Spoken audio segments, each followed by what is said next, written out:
Aí, pessoal do Câmera Mundi, muito obrigado por essa oportunidade de falar com vocês. E sensacional ter aqui em Curitiba um programa dedicado especialmente ao teatro. É isso aí.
A sede da companhia lá no Rio é no bairro de Vila Isabel. E para chegar à sede, e sempre que se sai da sede, se passa pelo estádio Maracanã, Mário Filho. E desde 2011, quando estreou a Sinfonia, eu fui acompanhando, nós fomos acompanhando esse movimento de obras e de inúmeras outras situações mais graves do que uma obra que de fato modifica todo o movimento de uma cidade. E aí a gente começou a se indagar sobre isso e observar o que já estava visível ali para a gente, até que na edição de uma revista, a Le Monde Diplomatique Brasil, de novembro daquele ano, 2011, a capa era sobre os impactos da Copa no Brasil, impactos da Copa do Mundo de 2014 no Brasil, isso em novembro de 2011. E ali realmente havia reunido um grupo de textos, entrevistas que de fato apresentavam a realidade da Copa com um olhar que a gente talvez não tivesse ainda consciência sobre, mas que já estava ali agindo na cidade e na nossa própria vida como moradores da cidade. Daí a gente teve um longo processo, na verdade, né, desde 2011 até agora, processo de leitura, de discussão, de encontros, de fato, para tentar entender que incômodo era esse ou que intuição era essa, né? A nossa primeira intuição, sem nenhum medo de dizê-la, era de destruir o Maracanã, né, assim, sem explicação aparente, assim, mas havia uma... eu costumo dizer uma intuição de guerra, né? Um desejo de responder à presença da Copa, da forma como ela se marcou e se inscreveu na cidade de uma forma um tanto violenta e opressora, responder a isso. Porém, esse gesto de destruir, ele escondia alguma coisa que a gente não sabia o que era, né? Era mais fundo do que isso. E por isso o processo continuou buscando o que estava por baixo desse desejo, né? E aí a gente seguimos essa investigação e fomos compreendendo que, na verdade, o que fazia esse desejo de resposta, digamos assim, nascer em nós, era uma percepção de algo que havia nos feito tolerar esse tipo de acontecimento, como a Copa, né? Sem que tolerar no sentido de que esse tipo de mega evento pudesse acontecer, e quando a gente percebeu, ele já tinha acontecido, né?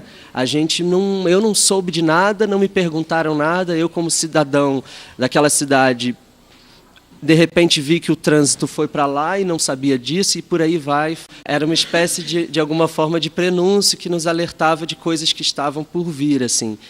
E aí a gente começou a entender que era uma questão de educação, né? Assim, não de maneira fechada, educacional, mas era uma questão de educação, ou seja, de consciência, né?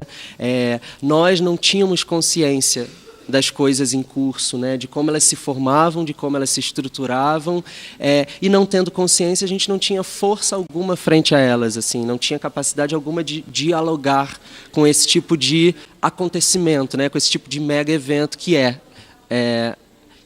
um evento desse. Daí fizemos um longo programa de performances no ano passado, que durou de maio do ano passado até janeiro desse ano, onde a gente, a cada mês, um dos integrantes da equipe foi, de fato, para a cidade do Rio, para a rua, movido por uma temática que estivesse em jogo por conta da Copa e por um único desejo de se colocar, de olhar e de tocar por si próprio na cidade e nos problemas todos que estavam pulando na nossa frente. E aí eu posso dizer, não que de novembro de 2011 para cá já não tivesse começado o processo, mas a performance, de fato, fundou, porque ela nos problematizou e ela nos ferrou, assim, num grau muito sério, porque os assuntos estavam no plano da discussão, da teoria. Por mais que nós estivéssemos todos movidos e afetados, quando um ator foi para a rua e ficou no centro do Rio de Janeiro, tingido de vermelho, deitado num tapete de carne moída, em frente à Candelária, num dia que se completavam 20 anos do massacre de crianças na Candelária, como trazer o arrepio violento e sincero que a gente experimentou indo para a rua e entrar na sala do Espaço Sesc em Copacabana e ensaiar.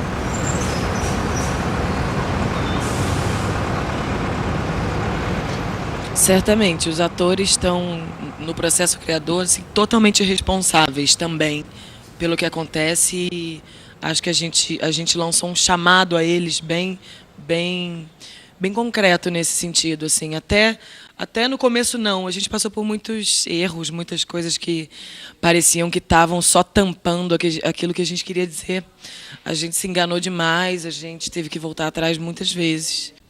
E acho que a gente foi se entendendo, se reaproximando das coisas e nos responsabilizamos todos juntos pelo acontecimento dramático nesse sentido, assim, como um ato nosso.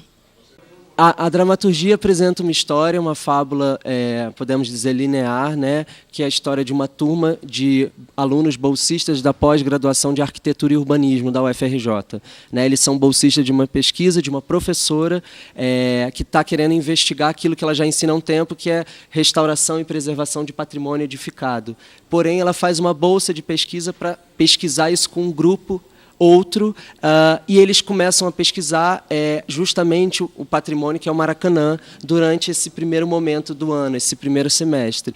E é daí que a gente começa a tensionar, a partir das vidas individuais e das relações entre esses personagens, a gente começa a tensionar o que está acontecendo na cidade por conta não só da Copa, mas por uma conjuntura maior. A gente está muito focado na relação na relação pessoal desses protagonistas, né? Desses alunos. E aí eu e Kelly fomos, de alguma forma, inventando e costurando esses fatos.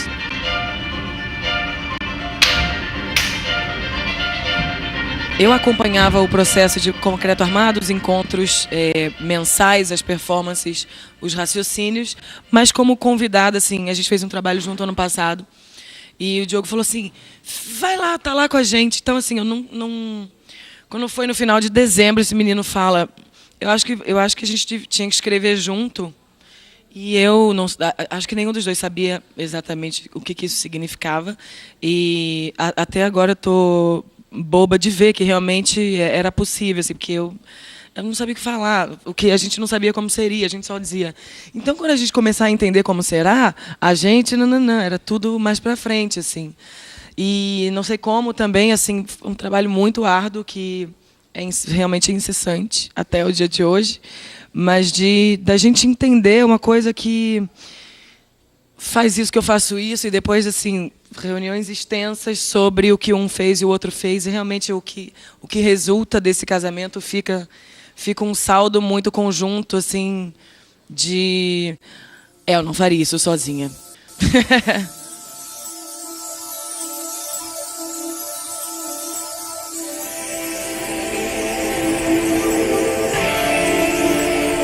esse feitinho que você tem no olho, é o quê? Um tapa-olho que eu uso desde os 6, porque o Kelly furou meu olho com os peitinhos do fundinho. Mas já tá tudo bem, porque ele prometeu pra minha mãe que foi sem querer e ela ela acreditou nele. Não precisa explicar. Até podia ter enfeitinho. O nosso trabalho anterior, que foi Sinfonia Sonho, que a gente veio para o Fringe com esse espetáculo em 2012, eu costumo dizer que Concreto Armado começa na cena final de Sinfonia. Né? A cena final de Sinfonia, uma criança de 7 anos, caolha, né, que tinha perdido um olho num acidente doméstico, ela mesmo mutila o outro olho por conta de uma violência que ela está sofrendo de uma vizinha que a pega e judia dela, todo um percurso imenso ali de acontecimentos.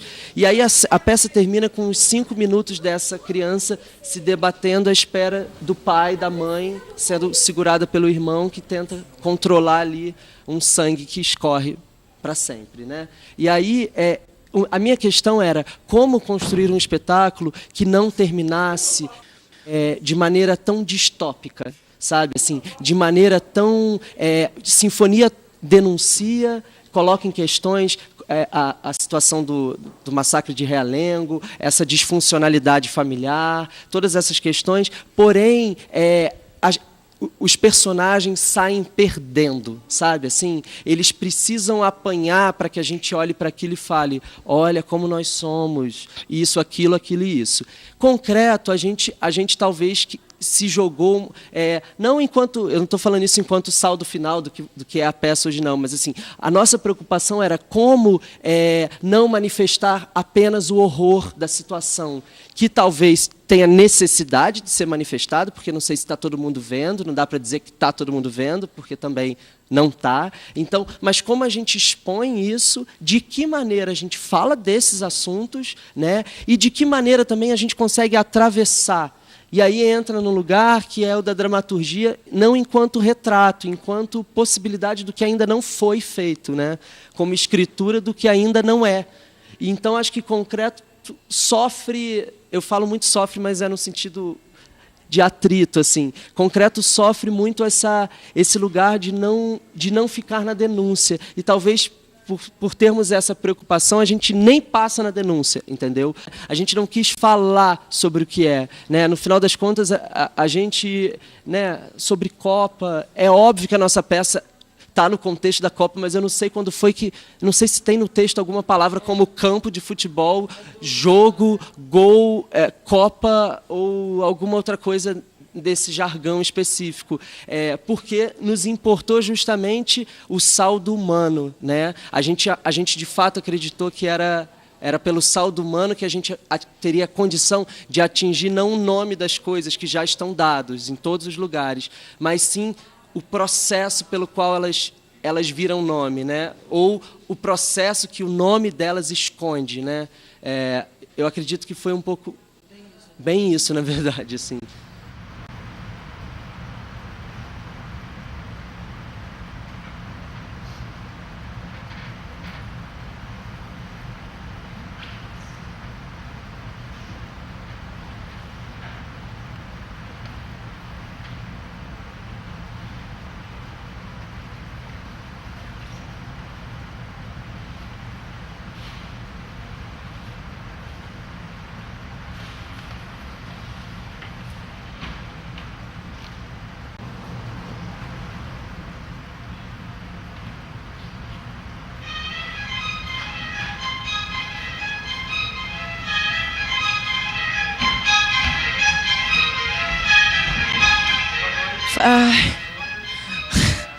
Todas as vezes tem sido assim, um desespero e os atores na sala de ensaio e você tendo que mandar um e-mail até 10 horas da manhã. A dramaturgia contemporânea, assim, é um negócio, é uma faca no seu pescoço. Infelizmente, assim, porque as coisas precisam, né, as coisas melhoram tanto com o tempo, mas sim, as peças que eu escrevi foram todas com muito pouco tempo. E essa demanda, eu acho até que Concreto Armado, nesse sentido, a gente fez com, assim, a gente está em sala de ensaio há 3 meses, né, em sala de ensaio mesmo, sem contar com os nossos encontros, que pelo menos eu estou há 1 ano. Então, claro, mas na hora de escrever o tempo sempre pouco, né? Olha, eu sou a mais velha dessa turma, rapaz. É verdade, eu sou um pouco a mais velha. São todos muito jovens. Hoje é a primeira vez que eu já fazia a peça diante do público.